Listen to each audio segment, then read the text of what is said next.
Chair Director of IIS Seminar Institute, Professor Dr. Mamoun,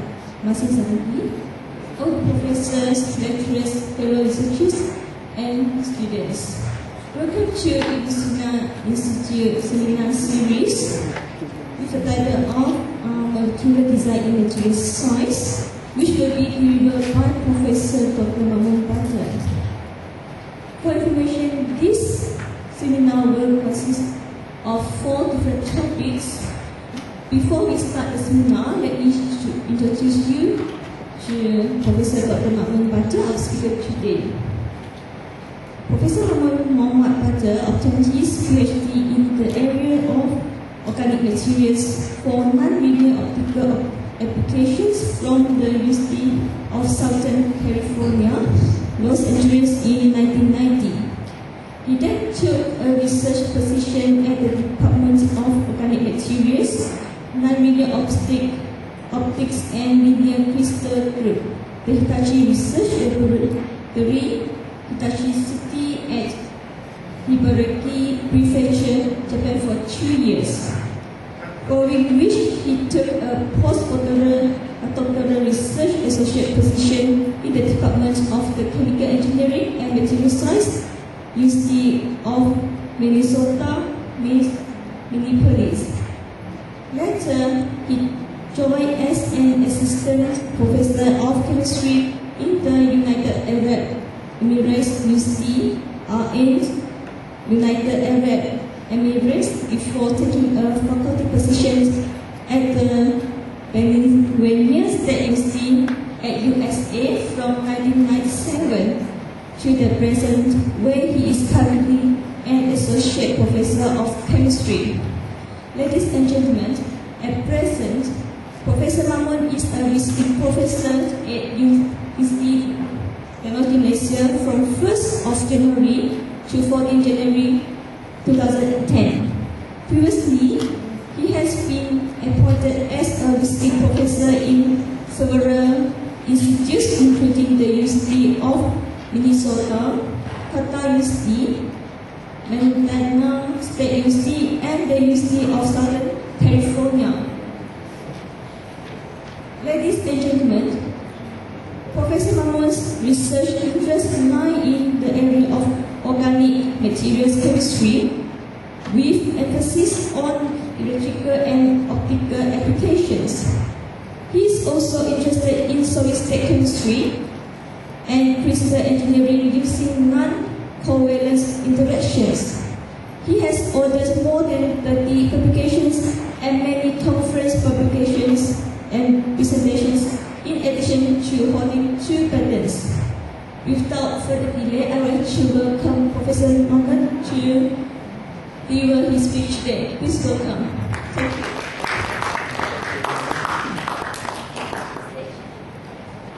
Assalamualaikum, good morning.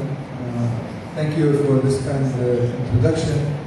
And I apologize that the title that you see here does not match the title that was announced by Professor Mamoun. The reason for that is basically that I had to combine my 4 different presentations in one, because my stage is quite condensed and the schedule is rather. If I look tired, it's not like I just had to stay up a little bit to care for my students who are, by the time it's time for us to sleep, they just get up there. So I had to reply to a few important emails. So the talk is actually, yes, molecular design, and we'll talk about this in details in a few minutes. I don't need this anymore, right? Does it work?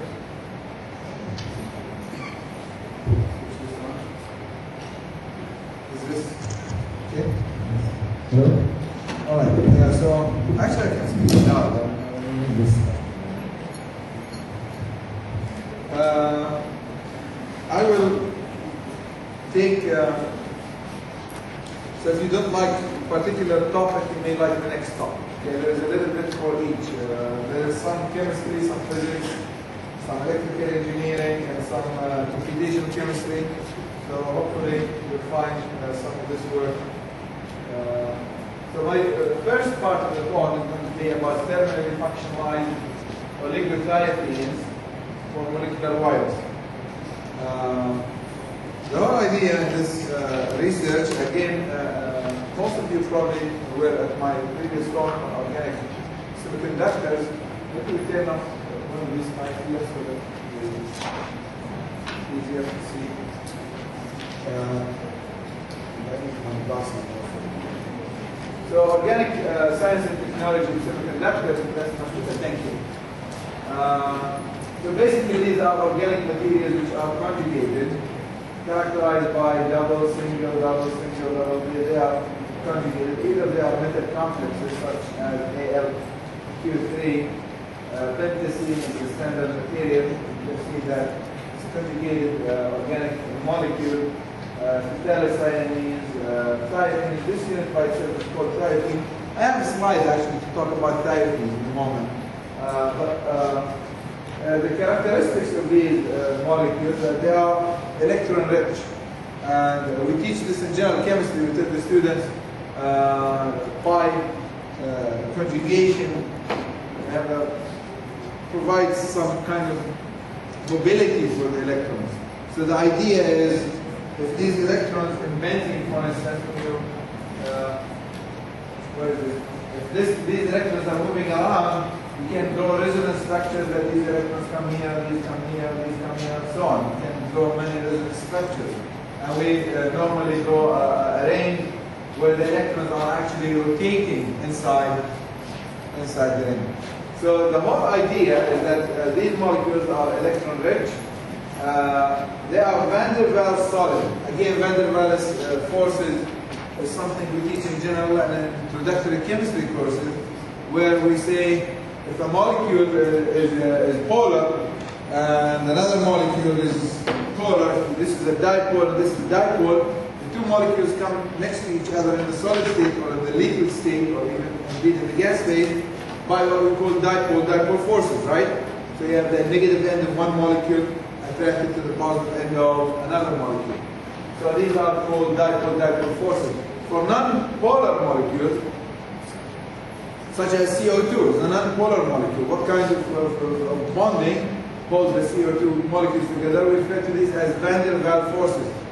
Some books, especially physics, they refer to them as dispersion forces or London forces. London is not the capital of the UK, but actually it's the last name of a German physicist who actually first studied this phenomena of bonding in non-polar solids. So these materials, they have van der Waals forces. Why is that important? Because if these forces are van der Waals forces, the material will be lower melting point, and therefore their processability will be easier, their solubility in certain solvents will be better, and you can also, as we shall see later, play a little bit with the solid state structure. They are processable at low temperature. They absorb and emit in the visible. Why is that important? For optical applications, because you don't want to make a device that you can see the light. You need a light bulb, but you don't want to emit in the IR or the deep UV, right? So you need something that's important for organic LED, OLED, or organic light emitting diodes. And they have a good carrier mobility. The best so far, I think, is about 10 centimeters square per volt second. Mobility is the effectiveness of charge carriers in a semiconductor.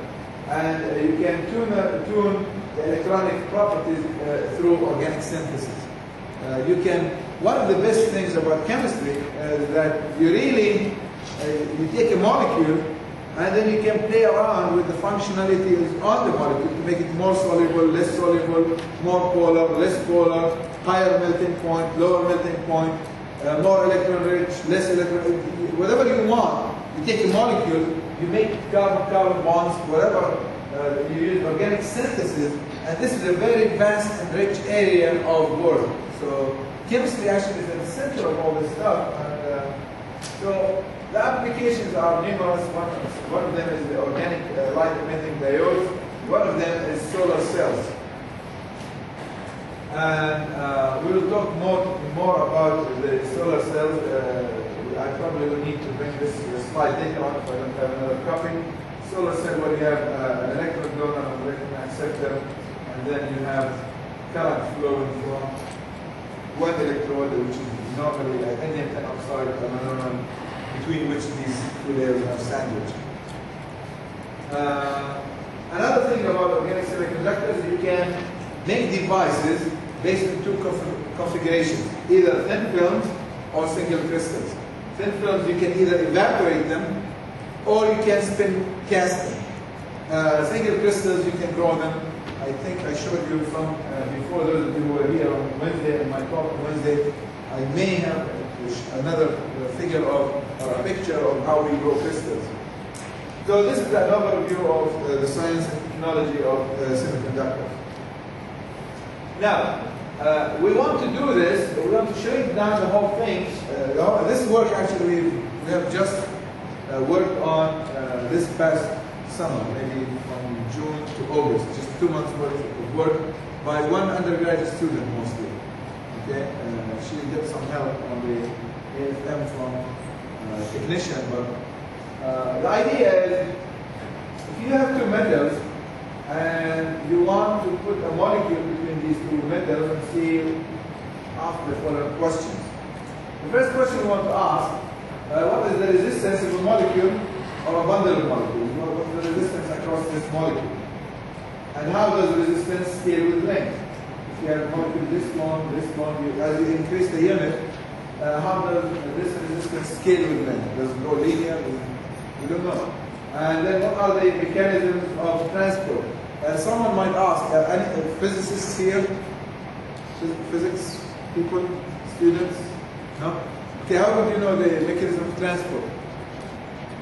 From the activation energy. From the activation energy, you do temperature dependent studies, and then you can calculate the activation energy for the process.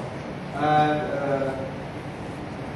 how fast can the electrons move inside the molecule, and what is the role of molecular architecture? I mean, if I go through this molecule, or this molecule, or this molecule, what's the difference?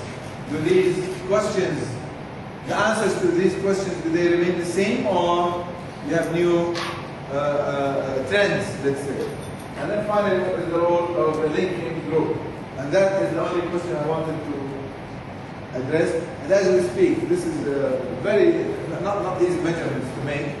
And I must report up until now, we really don't have numbers. We have numbers on one system, which is this one here. I'm sorry, not even this one. With the nitrogen, the shift-based principle. But for the rest, the measurements are very difficult. And the student who was doing them graduated, and another student is taking over and is taking him forever to learn to master this thing.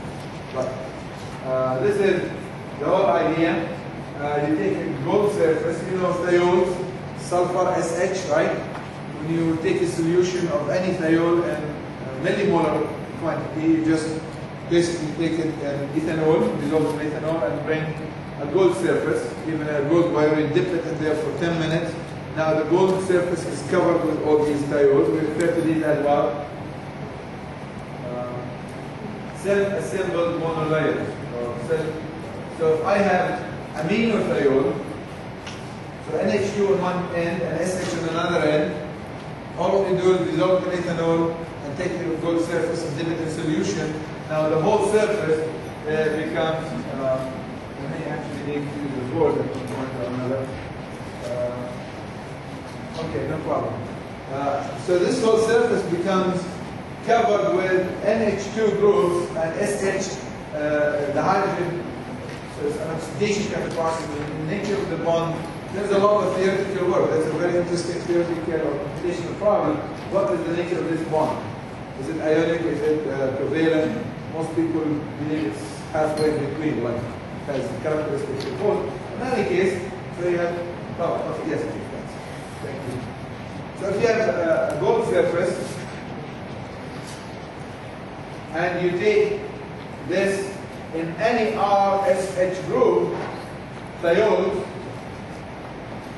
and ethanol at room temperature, really very simple experiment.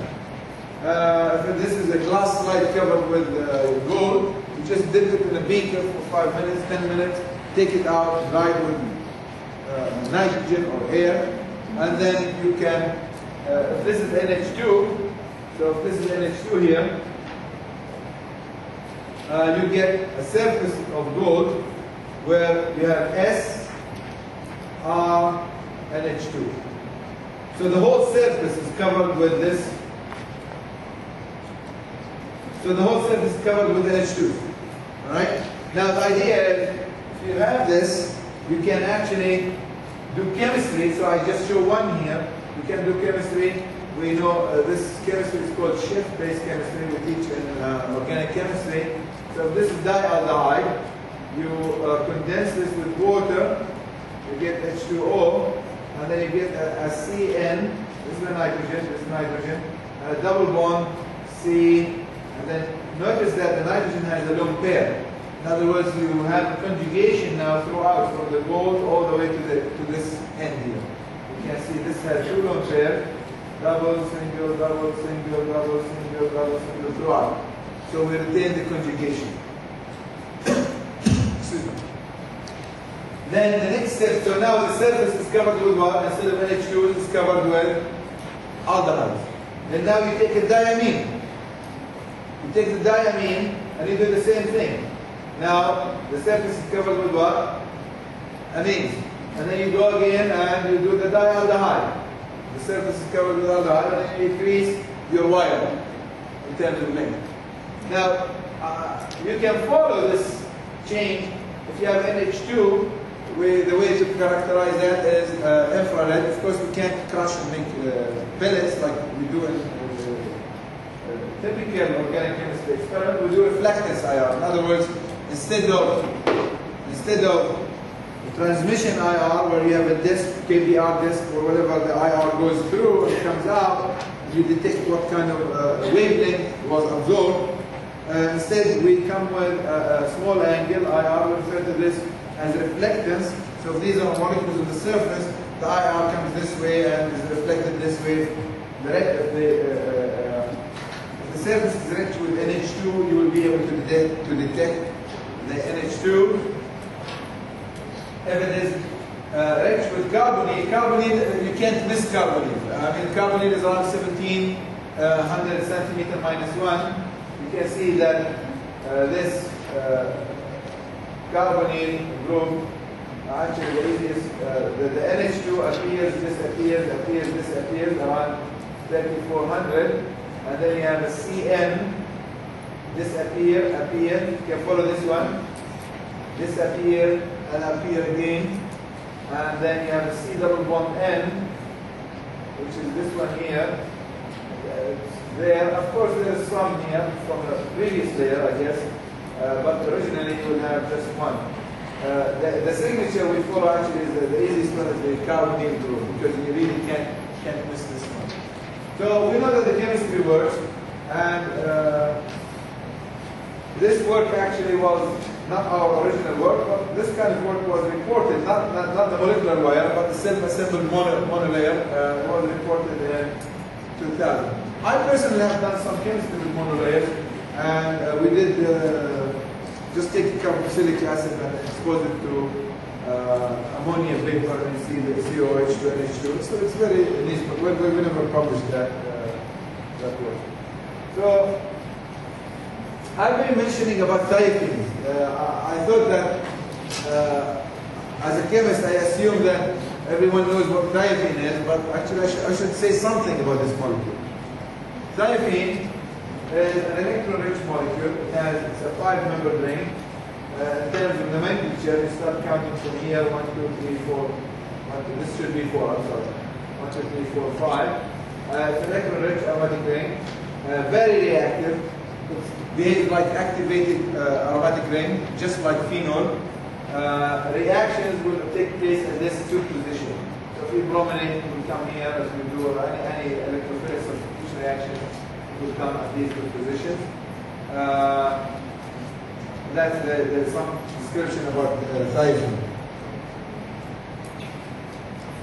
So our approach here, instead of doing just this shift-based chemistry, there is a problem. We did some modeling about this. Is that actually that this angle here, this is very important, is about 30 degrees. It's called the dihedral angle, or the torsion. whenever you have two planes, let's say one ring and another ring, and you have a linkage between the two rings, there is what we call a torsion. A torsion is the angle between four atoms or between two planes. So if this ring is in the same plane like this ring, the torsion is 0. So if you go like that, there is more torsion. The torsion between these two rings is about 30 degrees. Is this good or bad?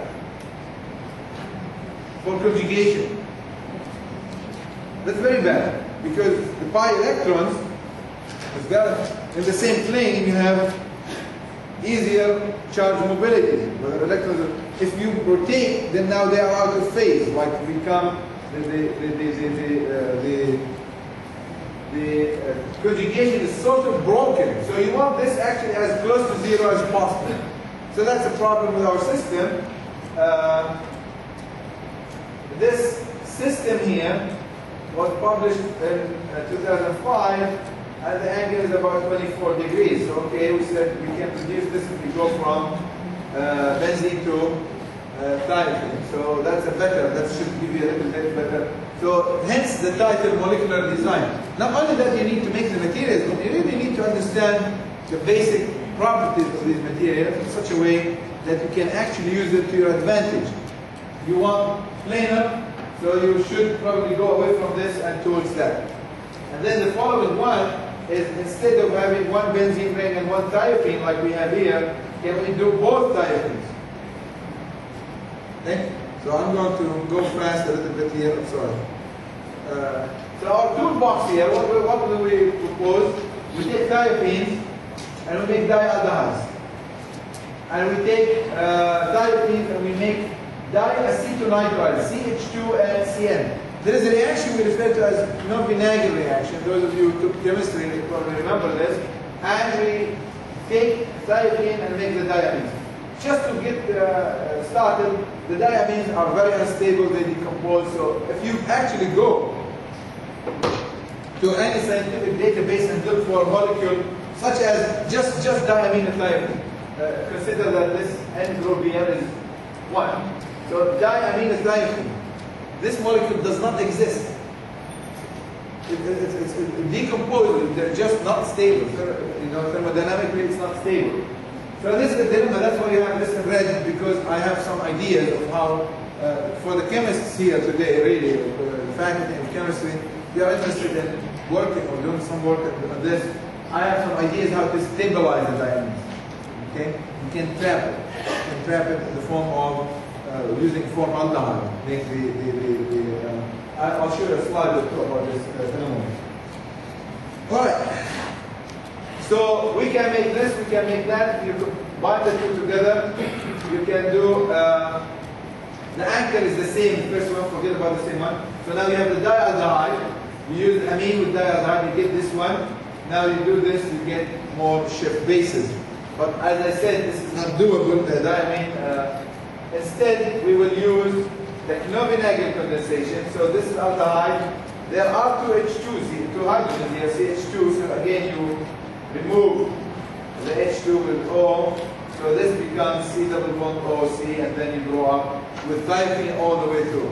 Our problem still, we need to make the aminothiopene, which we can't.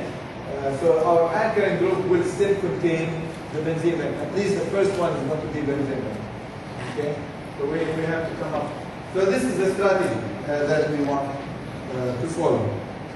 The chemistry is rather simple, actually. The chemistry is really, the reason we like thiopene, in addition to the, what we mentioned, thiopene is a nice chemistry.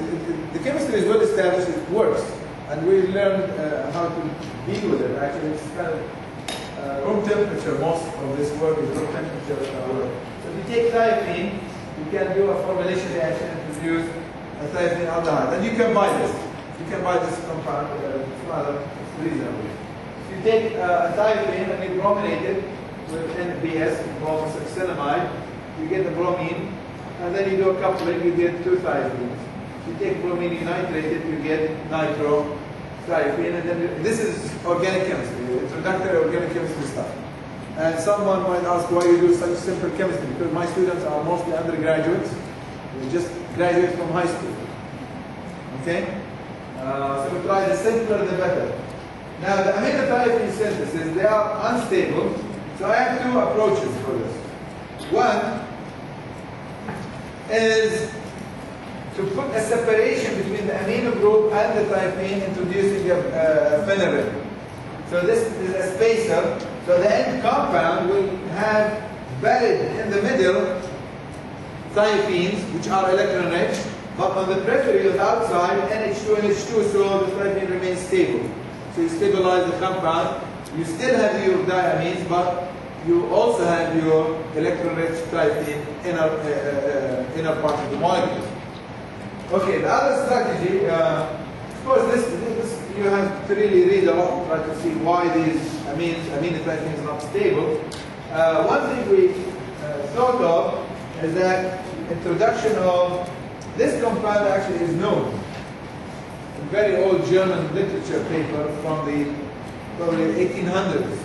I found that this compound is known, and I can theorize that this CN is an electron accepting group, and this is an electron acceptor group, and these are donors, so too much electron density, the compound will just decompose, right? So you put electron acceptors to stabilize it. So we have two approaches. We started doing some of this chemistry, but I haven't had a chance to actually follow up on it. So maybe this is for next summer, if we can do this in PTM. Okay? The characterization, I think I should just move a little bit. Time-wise, I don't see a clock. I'm worried about the time a little bit. So the moderator, will she kindly just have a red flag for me when it's 5 minutes to go, okay? Just stop me, otherwise I keep going. I have 100 slides here. This is 4 thoughts in one, okay? So I'm just going to go a little bit fast. I'll mention a little bit about the chemistry here. How do you do the aldehydes? You take this with the lithium and tetrahydrofuran and dimethyl DMF, dimethylbromide and the argon. You get the dialdehyde. You do the same thing for the teraldehyde. So it's easy actually. You can make the dialdehyde and the teraldehyde. The aldehydes are easiest to make. Okay? Now, if you take a monoaldehyde, you can brominate it. After you brominate it, you do a couplet, and then you get 4. 2 of these and 2 of these, CHO, CHO on both sides.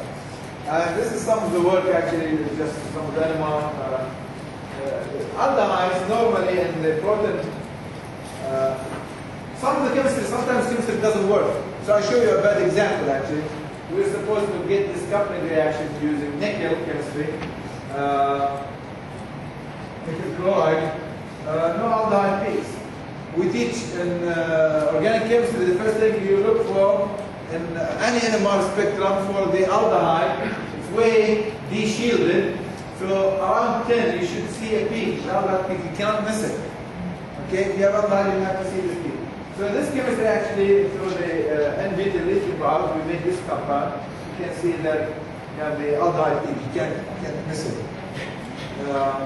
And it integrates well with the rest of the molecule. 1, 2, 3. So there is 1 here. And this is the blue here. You can see it's a doublet. And the 3, the orange, or the red, and the orange box here. The 3, the same thing. I will not go through this so that we don't lose the interest. That's the same thing. 3, you have 1, 2, 3, this is the blue. It becomes a little bit more complex for these 4 protons, but it's integrate 60 to 23 to 1. Okay?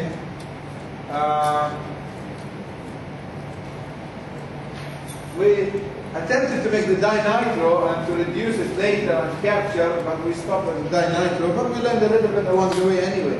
Sometimes even if your chemistry doesn't work, we solved the crystal structure of the dinitro. It's a new structure, new compound. We haven't published this yet, but you can see that this is the packing of the molecules on top of each other, really like forming stacks.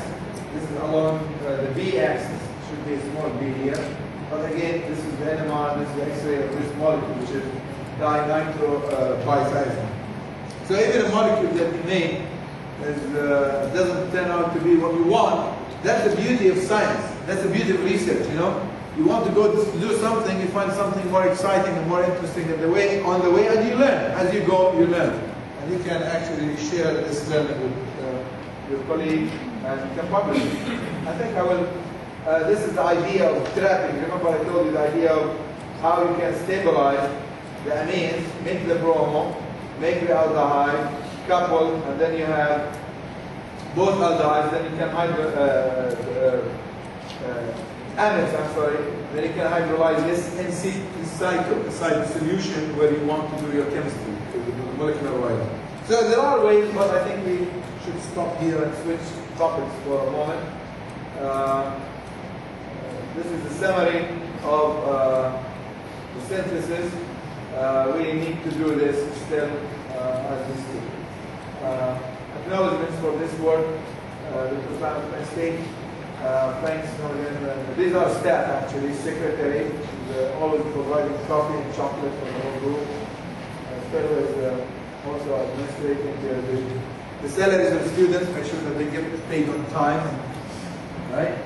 Chris Douglas is a professor of chemistry at the University of Minnesota.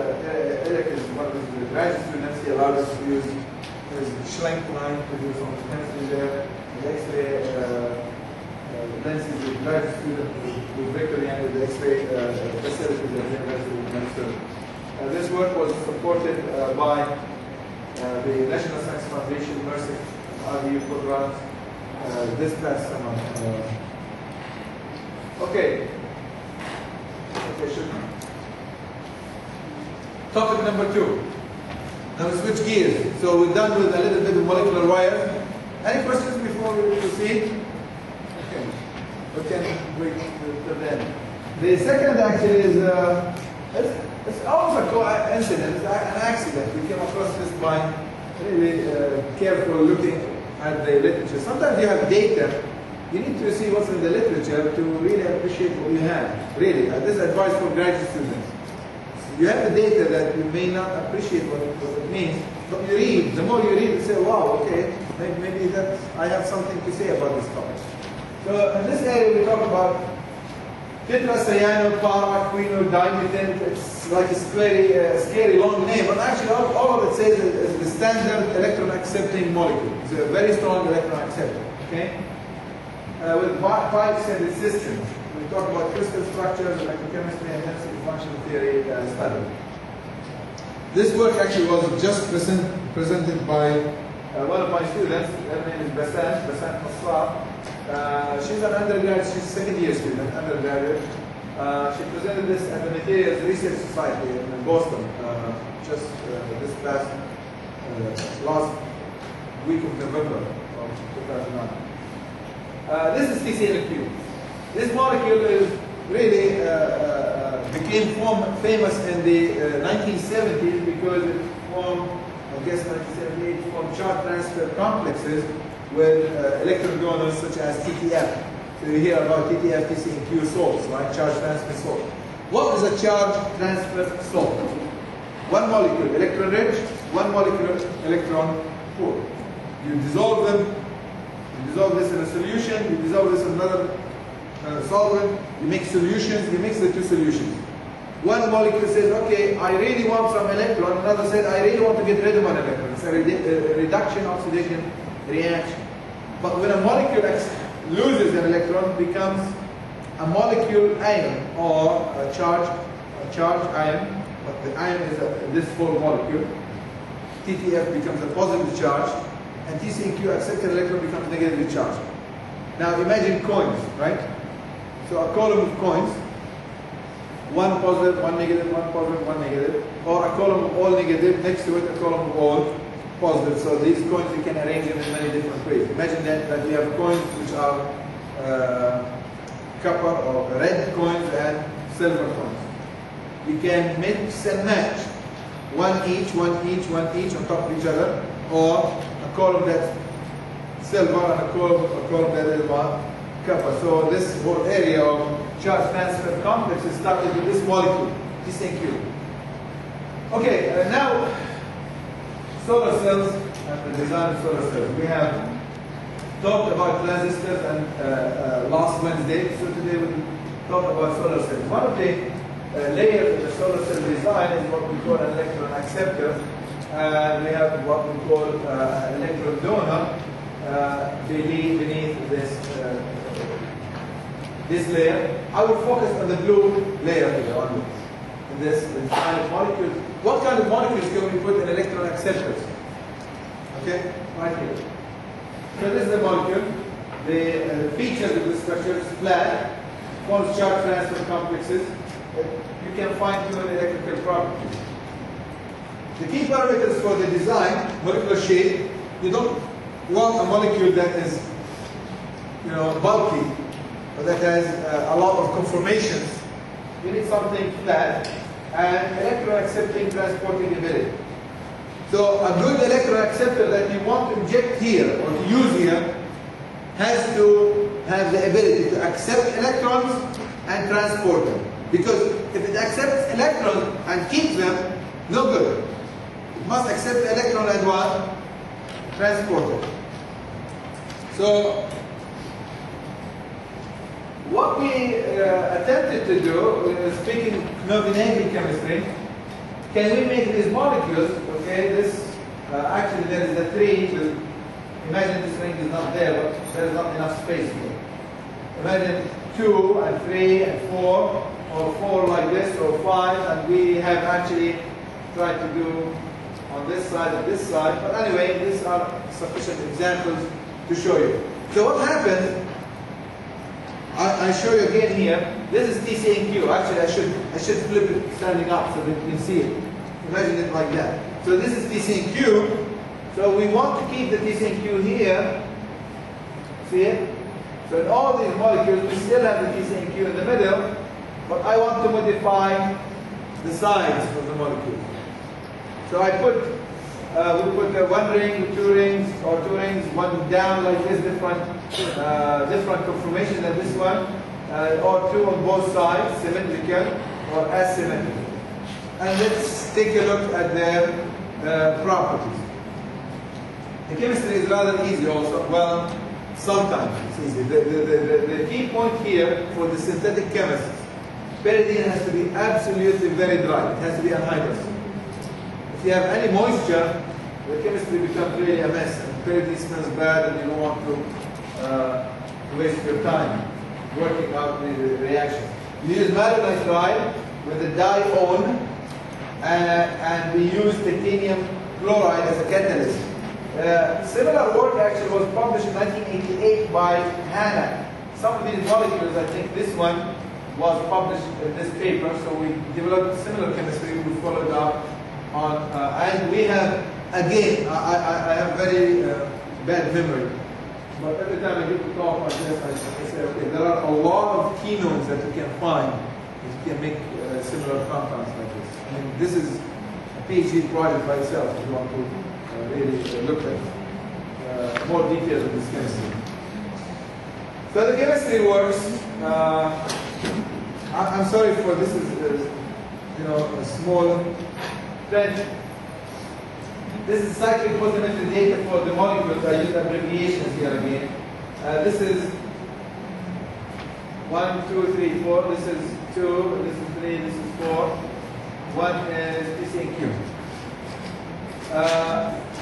I wanted to look at, Professor Mamoun here is an expert in electrochemistry, probably can help us with this better than what I am thinking of. If you look at TCNQ, the first oxidation potential, reduction potential, I'm sorry, takes place at 0.08 volts. I think these are versus saturated caliber electrodes here, in different solvents. And acetonitrile, we compare this with compound number 2, which is right here. I keep going back to compound number 2, this one. So the rings here are electron rich. As you might expect, the molecule will become a weaker acceptor. And that is evident that you need more negative potential to reduce it. right? You need more negative potential to reduce it. So you can see you reduce this molecule at minus 0.44, and here minus 0.44, minus 0.57. So the whole idea is that these molecules are more difficult to reduce compared to TCQ. Okay? We learned this many about 3 years ago. So we said, oh, not interesting. Until recently, someone published a paper using similar materials, saying, wait a minute, that these molecules really is very strange. Actually, it was by Alan Heeger, a Nobel laureate in the area, and they don't understand why these molecules, this one is a very good acceptor in the solid state. They didn't look at this. This one is a very poor acceptor. This is as good as C60 in the solid state. I have just shown you that in solution, it's really bad. I mean, it's not that good of an electron acceptor. So I read that paper. I said, this past June, I think. I read this paper. I said, this is very interesting. I went back and I looked at my data. I said, okay, this is solution. In solution, these molecules are not really that good as electron acceptors. But in thin film and solid state, they are as good as C60. Fullerene. You know, you have a fullerene model at the entrance of the building, right? Probably should take a picture of that. Right? Fullerene is expensive. $1,200 a gram, and half of it is junk when you purify, right? The electrical engineers here probably can tell you that. True? It's mostly purity. So what is going on? That in solution you have homogeneous mixture. In solid state, no, you have interfaces. So we said, okay, this must be a manifestation of the shape of the molecule and the solid state packing, nothing else. I mean, why would a material behave differently in solution than in the solid state? It's either a solid state packing or the shape of the molecule. So we said, okay, we must grow crystals. We have a tube to grow crystals. We grow crystals and we solve the X-ray structures, and sure enough, that answers our questions, as I shall show you in a few minutes. I'm sorry for the computational people and colleagues here. You can see these are the density functional theory calculations of the HOMO-LOMO levels at this level of theory. So just calculate the HOMO levels and the LOMO levels. Two things to notice here. Number one is the band gap on molecular level, which is the separation between the two, is about 2.5 here, 3, 3, 3. I mean, it's not that much of a difference. It's about, and these calculations are done on gas-phase molecules, isolated molecules. They're not done on dimers or unit cells, crystals. These are gas-phase isolated. So they do not give you an absolute value or a number to trust, but they give you a trend among a series of structurally related molecules. So you can get where things are going. This. Another thing to notice is, if you look at this molecule, that the HOMO is localized, and actually these are this, and the LOMO is also, I think these are, this slide was prepared by one of my students. 2 is the straight, and this is the shape. Okay. That the HOMO and the LOMO levels are actually isolated, so they do not overlap. The HOMO levels and LOMO levels do not overlap, which means that the molecule can behave both as acceptor as a donor. We talked about organic semiconductors. We really need to take a closer look at these molecules from that. So, as I said, we grow crystals, we solve the X-ray single crystal structure, and we find the following. These are the X-ray data. In summary, that they crystallize in different space groups. This is not a symmetric space group. The molecular shape, you can see that the molecules are almost like a butterfly with 2 wings. In fact, calculations on the ab initio level, expect that these molecules are supposed to be flat, like TCQ. So, and furthermore, that directly in the middle here actually is a boat conformation. A doctor, you know, we teach chair and boat, the cyclohexanes.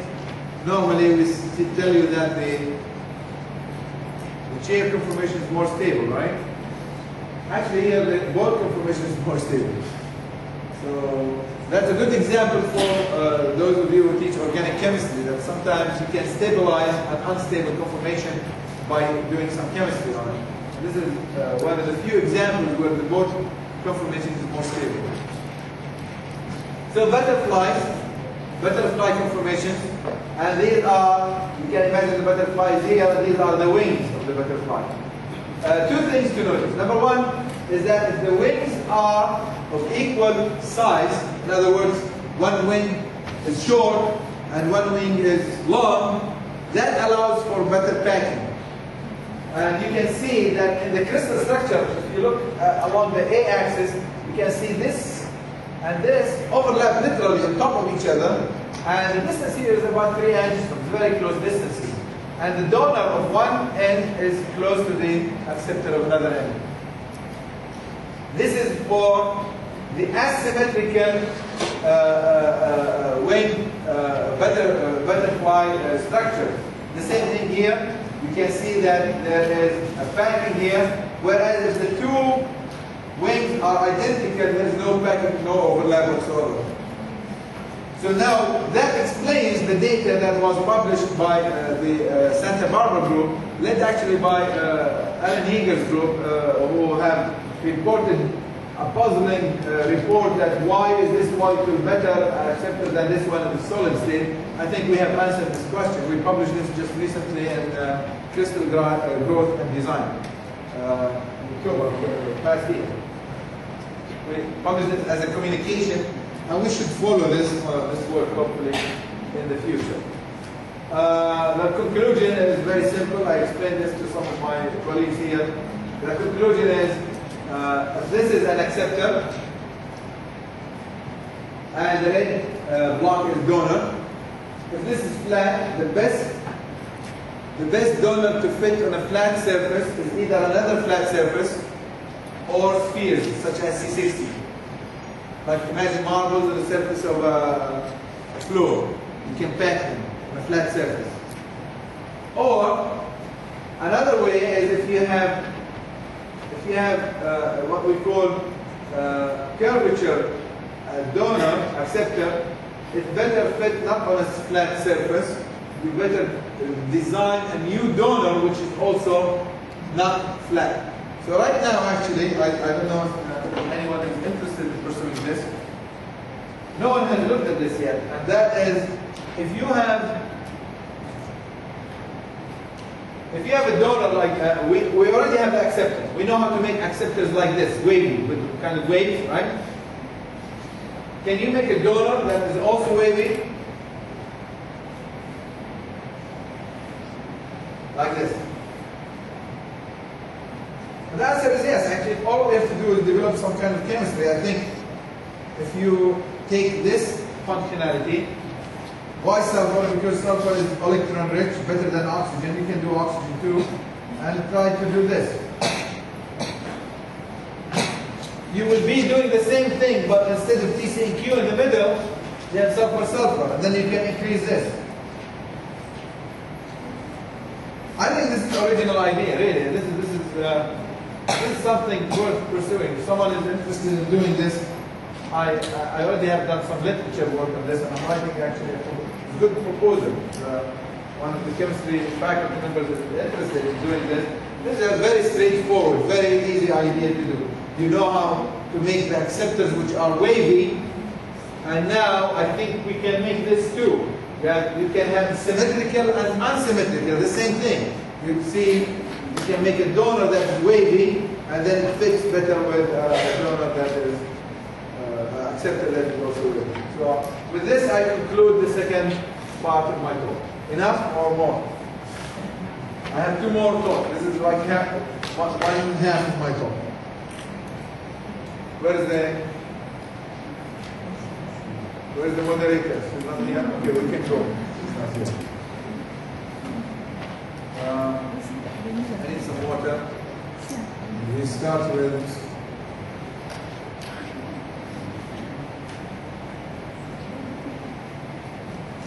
the role of electron accepting groups in promoting molecular planarity and solid state pi stack formation of oligothionein.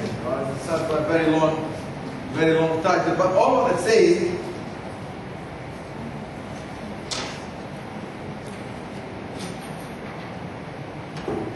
is some solid state structures are more conducive for charge transport than others.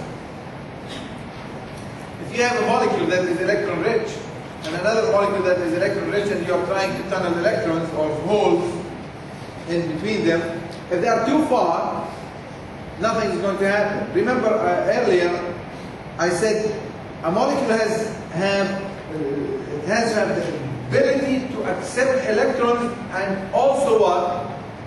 Transport them. If it accepts electrons and sits there, what good is that? So it accepts an electron, it has to pass it on to the next molecule over. How can you pass it on to the next molecule over if the next molecule is too far? So the closer the molecules are, the better conductivity or the better transport you will have. Maybe, maybe not. We'll see. Okay? So this is just general observation.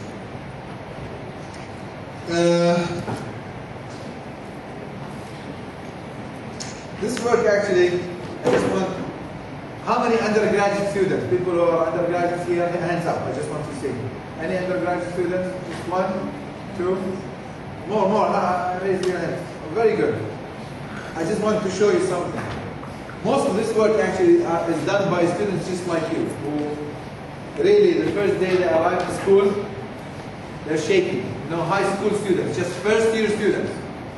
This girl I was working with, she wants to measure, to use the balance. I told her, okay, why don't you work with sugar or salt? Just make sure that you learn. She's shaking and she's just like dropping everything. Less than a year later, she did this work, the molecular wires work, and actually now we are preparing a draft perhaps for JAX or science.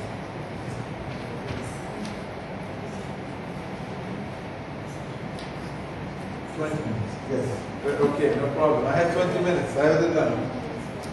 10 minutes for the talk and 10 minutes for question and answer.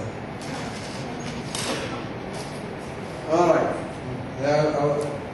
I told you have to raise a flag. So, for the undergraduates, my advice to you, listen carefully. Something that interests you, look at the directory of your faculty, staff, professors, who is doing what. If you are interested in medicinal chemistry or physics, chemistry, engineering, math, you like their work, send them an email, go knock on the door. I really like your research area. I want to volunteer to work with you. If you're lucky, they say yes, because we are very busy, you know. And personally, I never say no to any student. Even though I'm very busy and I don't have space, I don't say no. Especially for undergraduates. Graduates, I say no all the time. But undergraduate, I don't. You know, you start learning something. You learn a lot. So my advice to you is really, if anything is of interest to you, you should not just study and get A and get your grades, but do something. Do something more with what you're learning. Because you learn how to read, you learn new skills, you work with graduate students, you work with others, you learn how to talk about you need to go home and discuss for your roommate what you are doing in your lab, and then she will be jealous of you, so she will do the same thing. Before you know it, every student at UTM is doing independent studies. That's healthy. But if you just study the book and go home, you're not learning much. Even if it's a machine that breaks, you know how to fix it. You call the company, you send them an email. How do I do this? How do I do that? You learn. And these skills are more important than an A. You know, I know what I'm talking about. I know people in industry, they tell you, if I have a student who has done independent studies with 3.0, like a C average, I'll hire the C average with experience, knowing how to do things in the lab, how to work, better than A average, who has never done anything, who needs to be told, do this. You cannot just wait for your people to tell you, okay, do this and this. No, you learn. You come to the lab, you see, okay, I'm running out of solvent, I need to order. I'm running out of this, I need to do that. I'll talk about undergraduate research tomorrow, but let me just go back here to... So, this girl, actually, G. King, is a very funny case. She's an economics major. But she took one chemistry class, she said, I like this. I want to work. And I didn't know what to do. I told her, you know, you're an economics major, but okay.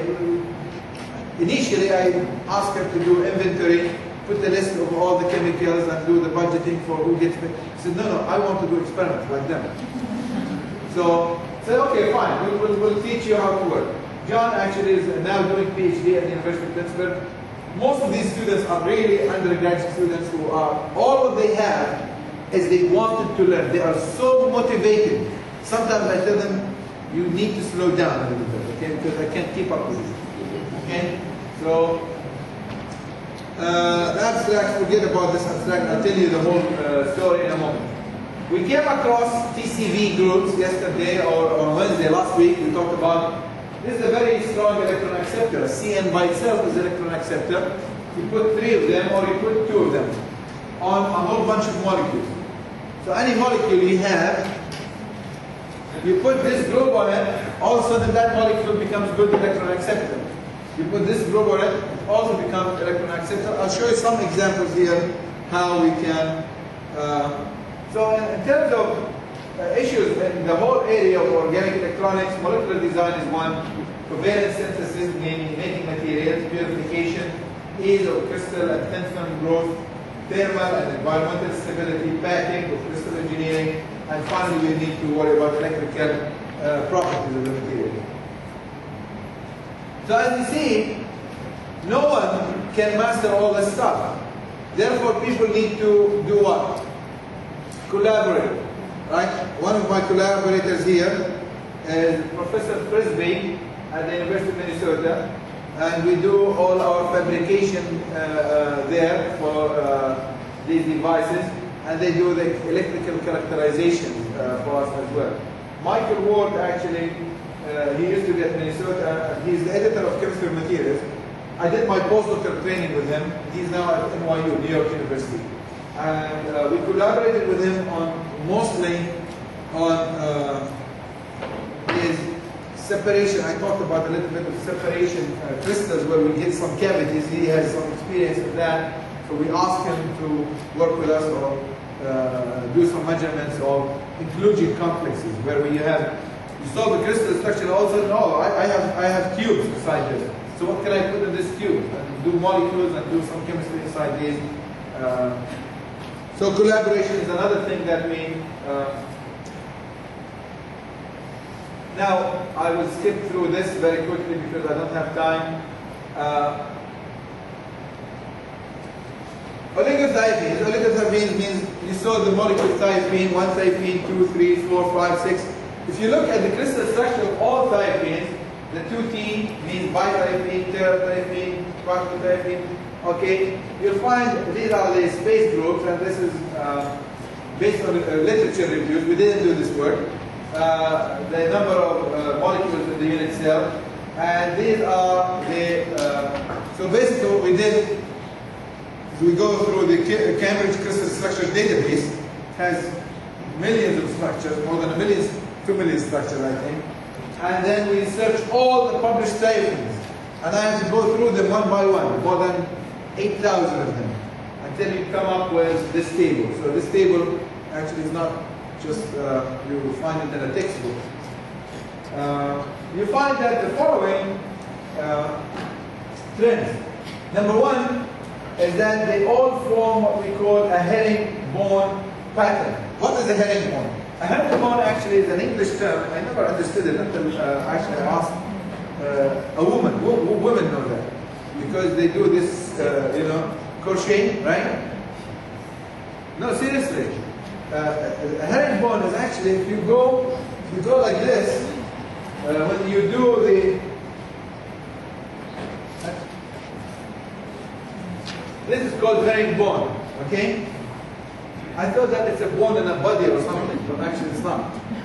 So I still have problems with English language, of course. Right? So this is called the herringbone. If you look at a piece of textile, you find something like that, right? So the molecules basically are going like this, like T-shape. And the next one like this, and then like that. So if there is an electron here, how can it go? It will not. It will not. So it will accept an electron or become a hole, but it's not going to transport. So that's a problem, big problem.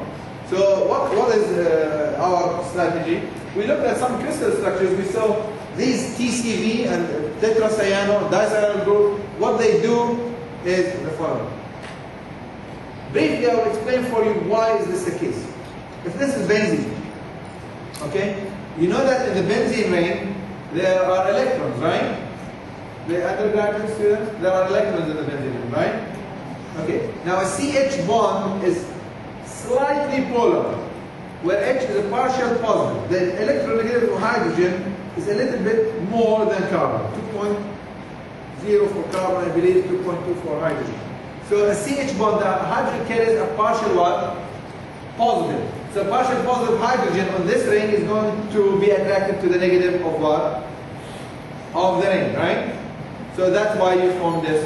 So our idea is actually, okay, if you take this molecule and you put acceptors to withdraw or to take away all the electron density, or most of it, leaving this electron pool in the center, so the hydrogen doesn't like this anymore, because no more electrons, so it will go like that.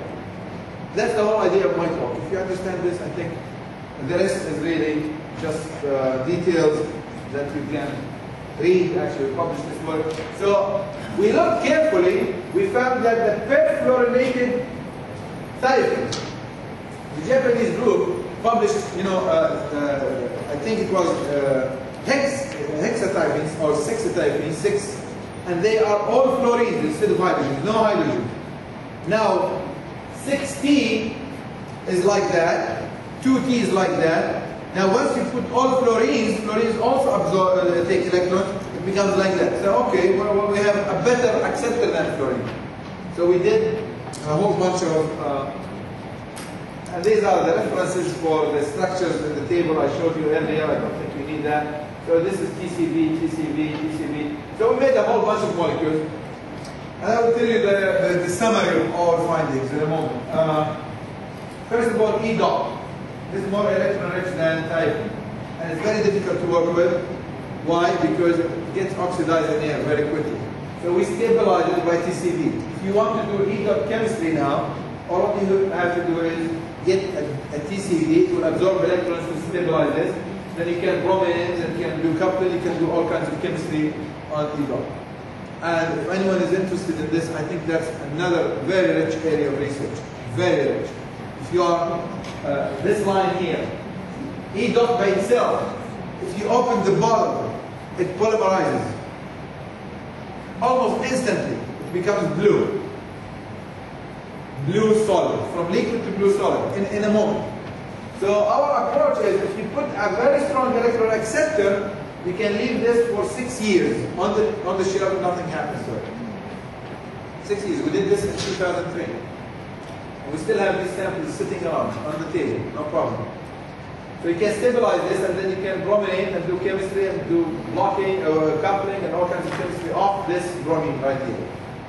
Okay? We looked at the effect of introduction of a bridge, a double bond, carbon-carbon double bond. What happens? Introduction of a bridge and butyl groups, like very large, very long groups here, a DCV group. I think this is missing the butyl groups here. Oh, we did this without butyl and this is with butyl. I mean, a whole bunch of problems. We never actually published this work yet. I mean, it's something sitting. And this is the chemistry. Anyone interested in the chemistry? Huh? No? Okay. And this is the crystal structure data for each and every one of these. So again, each one of these compounds, you make it, you grow crystals in either phase transport, and we take this crystal and we solve for the crystal structure. And actually, none of this, we publish this one, this compound here. But the rest is still sitting, needing time to be written up. I show you some pictures here of what we observed. Now, this is not theoretical data, this is experimental X-ray data, and imagine yourself the crystal is sitting on the table right in front of you, and you're looking on top. This is a top view of the crystal where you would be depositing your electrodes. Okay, so looking down the crystal as if you are looking through the crystal itself. This is, let me see, 1, 2. This is sulfur, the yellow, and this is sulfur. So the molecules are one going this way and one going this way. Okay, you can see that they are not on top of each other really. This is the TCV group, CN, CN, CN. This is one sulfur, and this is another sulfur. The sulfurs are in opposite direction, and this is with bromine. Okay, this is with what? Bromine. Without bromine, actually, the sulfurs are almost on top of each other. At least the middle ones. Okay? So, what do we learn? That the molecules actually without bromine are better. So having bromine is not a good idea. Because you really want the molecules to eclipse literally on top of each other. So there is a shift here. So there is a shift here. We did the structure first. There is a shift here. You can see horizontally. I don't know the numbers, but we can look it up from the X-ray file. When you put the bromine now, we put the bromine here, the situation becomes worse. Look how far these sulfurs are. And they are not on top of each other. So having the bromine is a bad idea. Any idea why? Bromine is huge, large, right? Big atom. Even though the bromines by themselves, they form bi-stacks along this axis here. You can see it, I don't know the distance you can read. I can hardly see it. 3.2 angstroms. And this is 3.5 angstroms. So distances are okay, but now if you go to 3, the situation, we get 2 polymorphs actually for 3. We get 2 polymorphs. Polymorphs as when the material has more than one crystal form. Okay? I think I'm starting to get nervous here. People starting to leave. This is the E-dot chemistry. I think I should go through this rather quickly and give you the conclusion. When you have butyl groups, the butyl groups will separate the molecules too far. Yes, you improve the solubility, but you lose any form of overlaps. You see these butyl groups here, they separate the molecules. Only a little bit of the TCV group of one is interacting with another. So having a butyl group is no good. Having this is about 3.4 angstroms with the double bond. When you introduce a bridge, remember I told you we introduce a bridge? So the key elements that we try to work with molecular design, what happens when we introduce a bromine? What happens when we introduce a carbon-carbon double bond? What happens when we replace a thiophene with the E-dot, with the oxygen? What happens when we have TCV versus DCV? What happens to A, the planarity of the molecule, B, how close the molecules come together in the solid state? I think we will just, as another example, this is the DCV. I think I will just go through this very quickly. That's the chemistry, that's the thin film.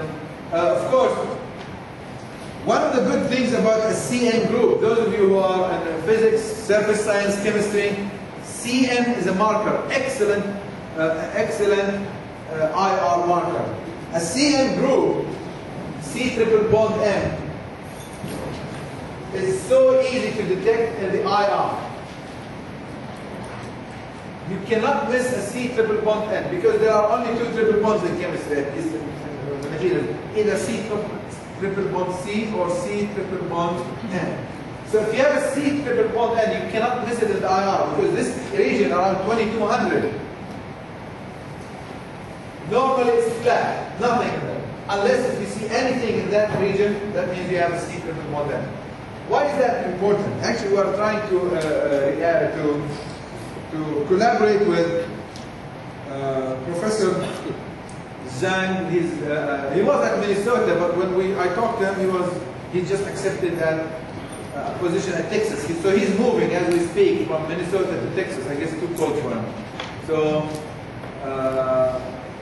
the idea is we want to switch the device on, whether a transistor or anything, and have a monitor with an IR what happens to the C triple bond as the device is on. I think this is a very neat and good idea because you'll be able to see if you add an electron here, this C triple bond maybe becomes a C, I don't know, like this, double bond character. And then you should be able to see a shift in the IR. So all these materials, I think, at least for the undergraduates, they learn something about infrared and how you can use markers. So you can see that around 2200 we can see these, and there are some interesting features that I think I should stop here. The last part, let's skip. Okay. In conclusion, we synthesized a whole bunch of a whole series of algorithms. We learned that TCD group and DCD groups, in fact, both electrochemical behavior and crystallization. Not only that, the molecule becomes easy to reduce, but also the molecule becomes planar. Also, the molecule in the solid state comes closer together and they form these stacks, which are conducive for better mobility in the device. The C double bond bridges, bulky groups, basically, you don't want that. No good. As you see, the molecules become too far. We don't want that. So don't do that. Don't put C double bond C's if you have. Bromine may enhance the close packing. They bring the molecules together, but the packing itself in one dimension becomes poorer. I think I'd like also to thank some of the people with whom I collaborated with this. Again, Mike Woods, Frisbee Groups at Minnesota and NYU, Victor Young. He is actually the manager of the X-ray facility. He let us use his X-ray facility. So the chemists here, if you have any crystal structure that you need to solve, ship to me. I'll help you with that. With that, I thank you all for your attention. And if there are any questions, I will answer.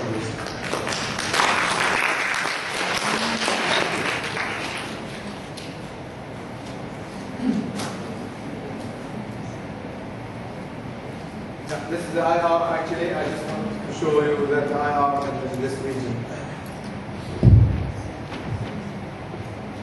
Thank you to Professor Mamoun for his very interesting and informative talk, which covering DC and Q-based electron acceptors used in solar cells, polarity and pi stacking in organic functional materials, and molecular design in material science. Now I would like to invite questions from the floor. Yes, bro? Okay, Mamoun, you did mention about the difficulties in the reduction when you use voltammetric as compared to solid state conditions. That could be due to the orientation of the molecules in solutions. But I wonder if you run the solid state electrochemistry, for example, taking your crystals under whatever arrangement, and then you run the CV using a standard indox compound and comparing whether there is similar or different in the difficulties and easiness reduction of the standard molecule, such as ferrocene, for example. But using your compound or your crystal as the electrode. Using the crystal. Okay, yes. Very good. Thank you, Professor Mamoun. Actually, he's an expert in electrochemistry. He knows a lot more than I do. But I didn't know that you can actually do solid state electrochemistry. For me, this is new. I really didn't know.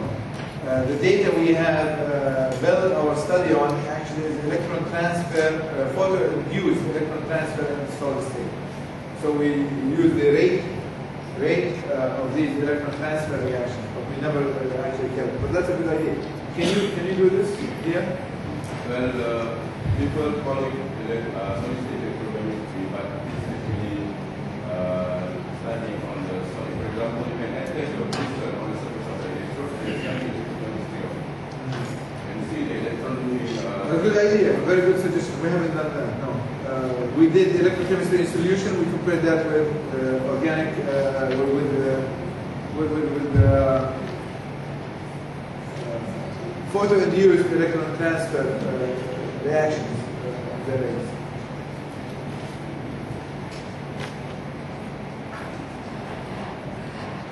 I'm sorry, I'm always thirsty since I arrived in Malaysia. It's too hot. I drink like 20 of these every day.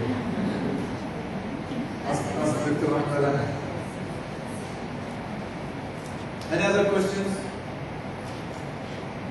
Okay, then we can go to part number 4. Right? No. I think you have to. I'm just scaring them so that we can actually ask questions. Now, is there any question from the floor? Students, any questions? Students? Your students are very quiet.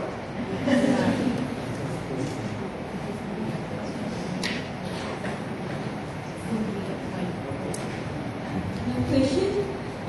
There's an announcement here. I'm pleased to announce that Professor Mamoun is going to give a public lecture entitled Research in Undergrad Education on 13 January 2010, Wednesday, that's tomorrow, at Senate Hall at 10 a.m. who are invited. Before we end this session, as appreciation, I would like to invite Director of IIS Institute, Professor Dr. Mamoun, sorry.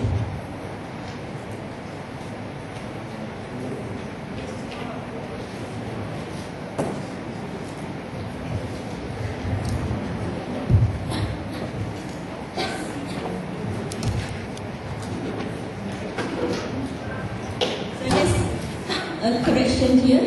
The public lecture will be held at C17 at Public Science at 2:30. So all are invited. 2:30 p.m. Yes, tomorrow. Tomorrow, the venue and the time is changed. Yes, 2:30 p.m. at C17 Public Science.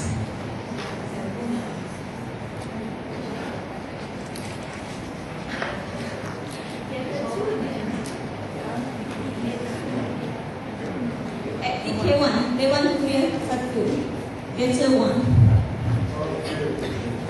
So the public lecture entitled Research in Undergrad Education.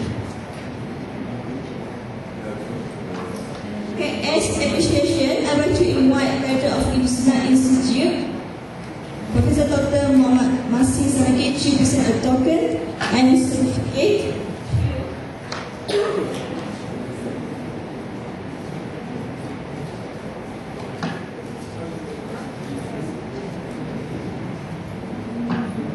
To Professor Mamoun for his excellent participation in the topic of molecular design and materials science.